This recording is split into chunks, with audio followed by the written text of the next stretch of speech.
not so much a question, but I mentioned this at the standing committee. I really like the integration of housing into the plan, and I know you mentioned at standing committee that could also effectively represent, like a payback or a revenue source that can pay for some of the project itself too. And so I would be keen. I know, there's not a whole lot of money in 2024's budget to start on this. There's some, but certainly as you would refine the plans, I would really be interested in understanding how we could action the housing piece, even well in advance of necessarily getting into the phases of the park, because we know we desperately need that housing, and let's maybe generate some of that revenue on the front end as well, and maybe inspire the adjacent property owner who still owns the other part to build some housing as well.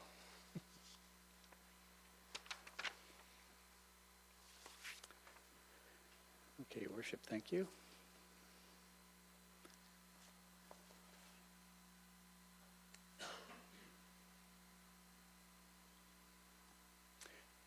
Okay, we'll move over to the other side of the river, to the Ian Baillie site, and review the concept plan. I don't think there's been a whole lot of review of this one yet, so this one will be relatively fresh to most of you here.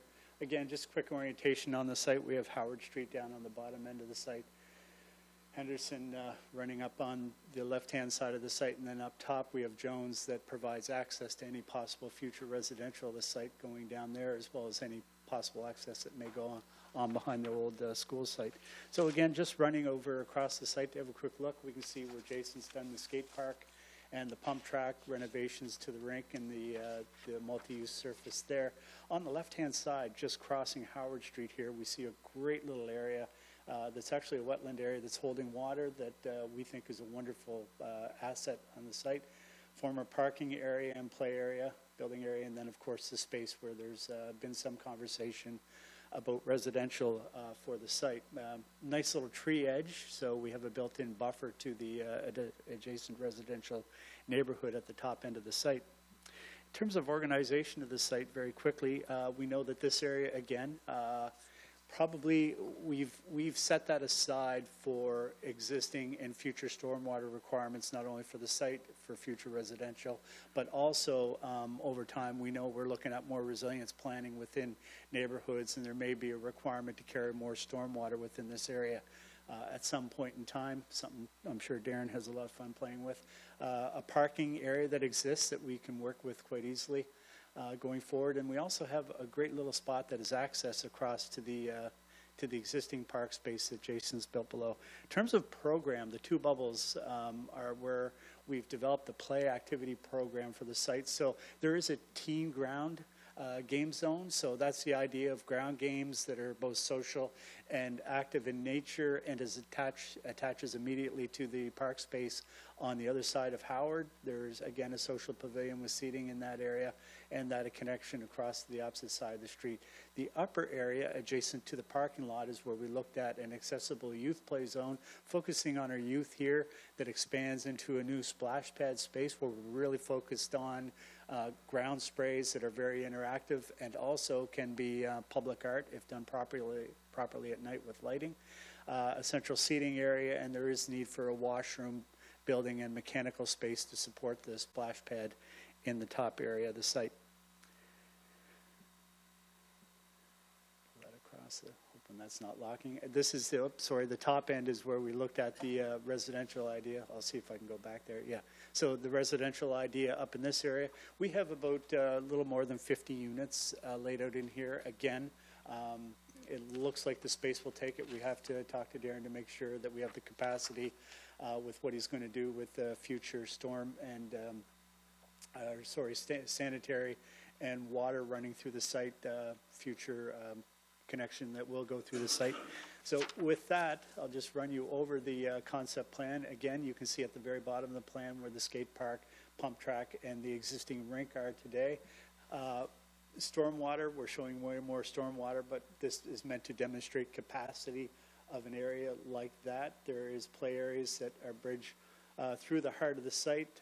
We can see where we've looked at future residential in two different building pieces through extending Jones down into the site with a cul-de-sac accessing both of those places. Primary access into the site right in front of us, and which gets us through to a parking area, a drop-off area for those that are dropping off kids in a minivan or school buses, that kind of thing.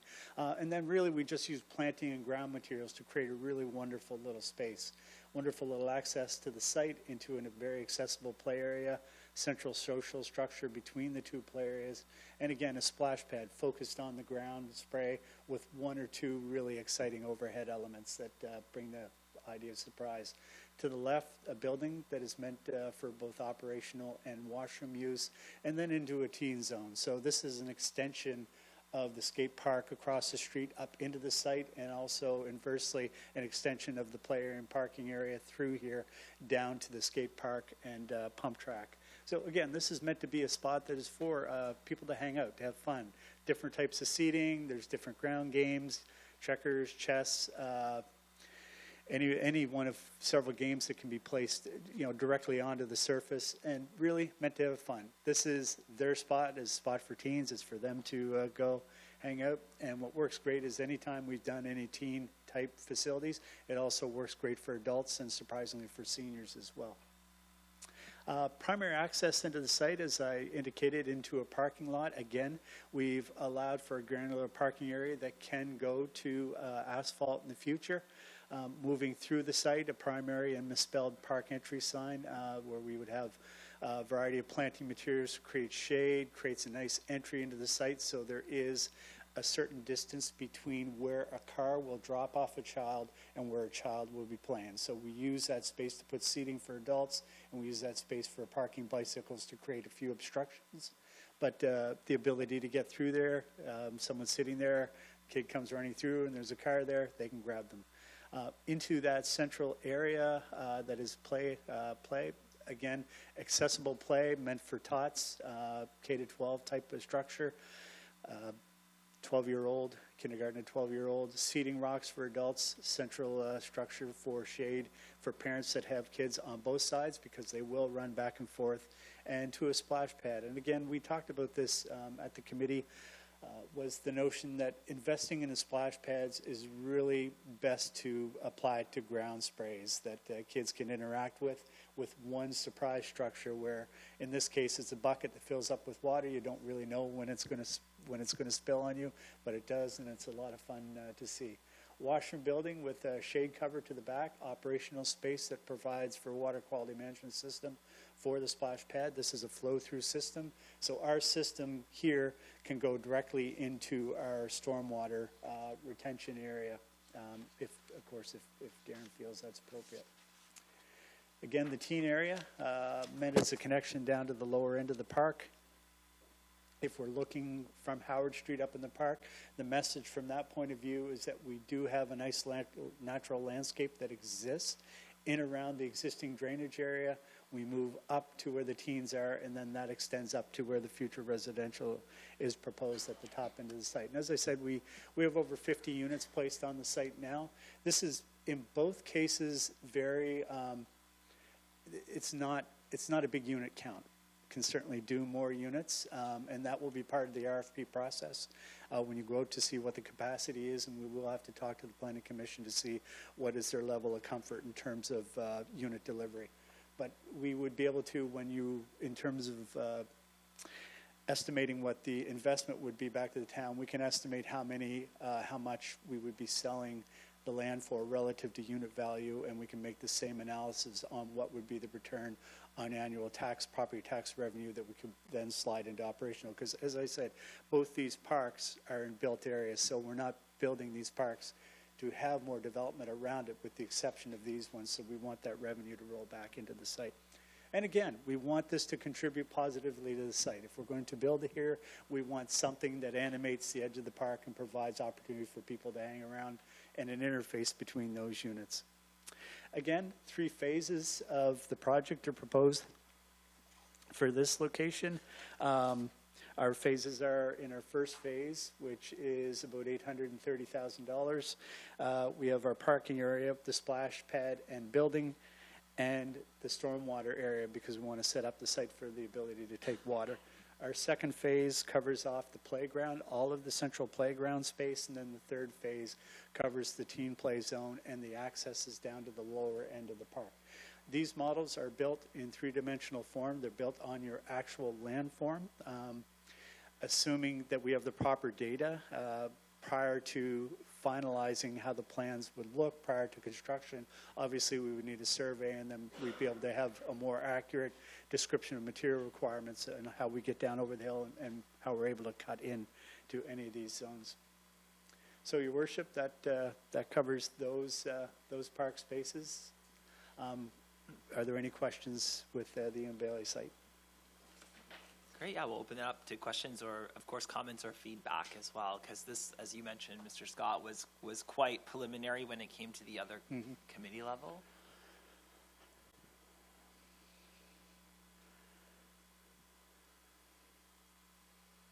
Yeah, Councillor Duplessis. I guess with the Ian Baillie location, seemingly so much of it is to do with the water and kind of the unknowns of it. Like, there's significant ditching there as is. I know there's a road reconstruction potentially kind of coming up. So I guess, like, through your chair to maybe Director Rao, if you can kind of speak on, like, the viability of some of the things that Jim touched on with the stormwater retention and kind of the current ditching where I see there is now a sidewalk. Yeah, is it all doable, I guess? Yeah, through Chair, Councillor Duplessis. So, a couple of things kind of need to, good people incorporate that, I guess, from my standpoint. So yeah, incorporate some of it. Obviously, it needs to, thorough look at it. But there are some options such as, underground storage under the parking lot, things like that. So there's other options, not just the bottom corner for, for I guess a retention pond or whatever you want to call it. But yeah, so we can. That's going to take quite a bit of work and stuff to look into, but there's lots of solutions. Yep. Yeah, I think. Oh, sorry. Go ahead. Yeah, and then just a comment follow-up. I know when we did the youth engagement process of the skate park way back when, two of the elements that were discussed was like a natural element trails, which I think is captured here, and then also that kind of hangout zone, which Jim, you've kind of dialed in there. So I just wanted to kind of highlight that two of those features can be validated by the youth that were engaged a number of years ago. Yeah, that's my comments, Your Worship. Thanks. I guess, and maybe just to touch on your first comment to Director Rao, and I might look at Director Walsh to confirm this, but it's my understanding sort of we're working towards having adopted visions for these parks that we then know we have a budget idea and they can be built into the long-term capital planning.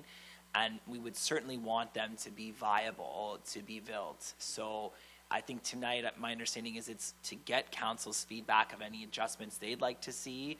And then Director Walsh will work with Jim and Director Rao to sort of go from, high-level vision to executable vision, or at least knowing that there's nothing in this that can't be done. And I know, Director Rao, if you could speak to it tonight, or it'll be worked out, I'm confident in that process. But, one of the big piece here is really the splash pad. It's been the piece we've been wanting to work towards for a while. And, there's been talk about, it has to be so far up the site in order to be able to perform the water components of it. So that would be another piece, if you can speak to it now, Dr. Rao, but in general, to make sure that that's worked out so that, again, we don't sort of adopt a vision that we would have to then go and spend time and money reworking in order to make it shovel ready, so to speak. Yeah, to your worship. So that's correct. We've looked at this a few times. The sanitary water to get up to the washrooms and the splash pad, the location is the right location as far as we're concerned. And, even at Harkins too. Harkins is a little more challenge where, the washroom's in the middle. It's quite a ways from the road and stuff. It's all doable, but it's, I think the stormwater is a big challenge for probably both sites. If you're going to, look at it for both sites, right? We'll have to take that into account, but that'll come during the detailed design stage. But we've looked at the preliminary that, we can make them work, yes. Just sometimes there's a little more challenge than others, but don't seem too big obstacles. Yeah, and I guess into that point, detailed design would likely come when we're, getting into doing it. But at this point in that intermediate, like if there are concerns, Director Rao, like, while we're still moving around the vision, like let's flag things that you think would be problematic, and we can adjust them now. And we know that, of course, some details will come later, but we'd like it to be as ready as possible at this stage, And in saying that, I would just sort of make the comment again that the housing component here, this is a site we have earmarked for housing development for some time, and we've been waiting to delineate those lines. And so, again, I guess as you're finalizing in your process, Director Walsh and Jim, on both projects, you've got phases, but maybe there's also sort of a separate column for the housing component and details operationally for staff of how do we action those again.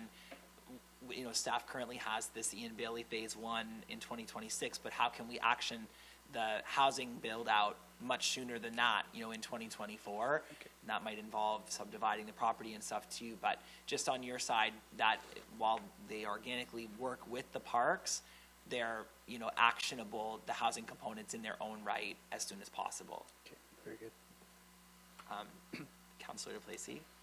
Thank you. Just quickly, Jim, I think I'm noticing that in the last design there was a half-court basketball court that was taken out. Is that right? I think there was in the Ian Baillie. Anyway, my comment would be, I think there is a need. We talked about like an 8-foot net. There's not very many of them in the city. Lots of little basketball players. So I would just comment that maybe if that found its way somewhere, that would be good. Yes, Your Worship. Great. See, that looks like about all for now, Jim. So maybe we'll go to Anderson. Okay, so on the Newcastle Waterfront Trail, just pull that across here. So spectacular site. Obviously, it was a challenging build, but just going to roll us over the site, starting in from Willow and then going across to the hotel in Bridge Street. We can see to the right here is one location where we actually do have a nice flat piece of land, relatively stable, for as stable as this site, where there are a couple of views of the water along the site going through the heart of the trail network. So this is a wonderful area for views of the water to some degree, and wonderful for dark night skies, providing illumination on this. We avoided over lighting this area and kept our lighting to the entrances in concept form, and then of course we bend around the corner, go back by the hotel, and get out to Bridge Street here. So again, it was a challenging site. I spoke to Darren a little bit about what's going on in the ground here, so anything we do here, we will have to stabilize as deeply as possible. But we do have a wonderful site to work with, absolutely gorgeous. So we did develop a concept plan coming across the site, and what I'll do is I'll fly through here. We previously spoke about the notion of doing 2 look-off spaces. We've pulled that to one primary look-off deck that has an interpretive component to it. We've adjusted the lighting program to be lighting that is possibly available during the second phase of development at the entry of this site. Darren has a plan to go on both sides of the trail 15 meters to the landscape. So we've worked with that. We've moved a few of the trees around within the existing tree plan to capitalize on a few corners, a bit of screening, but also at the same time to open up a few of the views going to the shoreline. And of course, we've worked with the entrance to the site to create some notion of entry into the site. So coming into the site, everybody here is dressed in suits, by the way, for some reason. But coming in through the heart of the site is where we looked at one primary location that is highly visible from the adjacent streets, where we look at an interpretive structure. This is a little bit large, needs a little bit of work, but the notion is that we do have one strong structure. We extend across the waterfront area. We only screen the waterfront side or shade the waterfront side in an area we're highly exposed to the wires, try to open as much as possible, and then really bring in the street canopy moving back in toward the street. So again, working with the exact tree programming and the 15-meter setback or landscaped edge on both sides of this.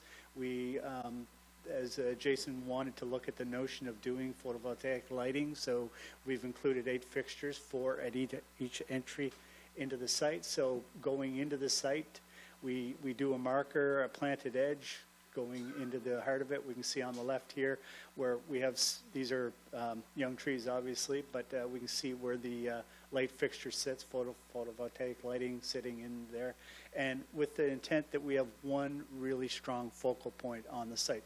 Given that we're only about 500 meters going across here, having two may not make sense, but we can do one platform area where we do have some interpretation. We talk about the river, we talk about history of the river, talk about the history of this site, the idea of urban renewal going from industry to brownfield to greenfield within one location. And then any other interpretive component that seems appropriate to this area. Also, this is a component of your active transportation plan, so we would include mapping for active transportation. Also, the intent is this can function as an outdoor event space or a classroom space, if desired, for various types of events. With this, again, we have a phased budget approach. So the first phase of the project is working with what's already going on there. So it's about $260,000. That includes all the landscape on all the trees and includes putting the lights in place. And then a future phase has the decking space, is about $330,000. Darren and I talked a little bit tonight about how to stabilize that, so this number will adjust a little bit how we stabilize a deck at this location. Also in the first phase, we do include a couple of seats, a couple of extra benches for along the way. In a site like this, it makes a lot of sense to consider rock-type benches rather than formal-type benches that sit here. So you can actually buy rocks that are benches that we could sit on the site. So they're both interesting from a climbing point of view and comfortable places to sit, little social spots. So the total budget for this project over the two phases comes in at under $600,000. But as I said, the first phase includes with what was previously planned for doing the landscaping and trees.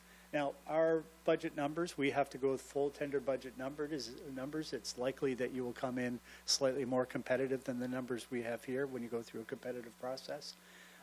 And you also may have standing orders for different materials such as trees, topsoils, hydroseeding, that kind of thing for the site. So, Your Worship, that's the trail concept layout, and we'd entertain any questions on that. Thank you. Thanks so much.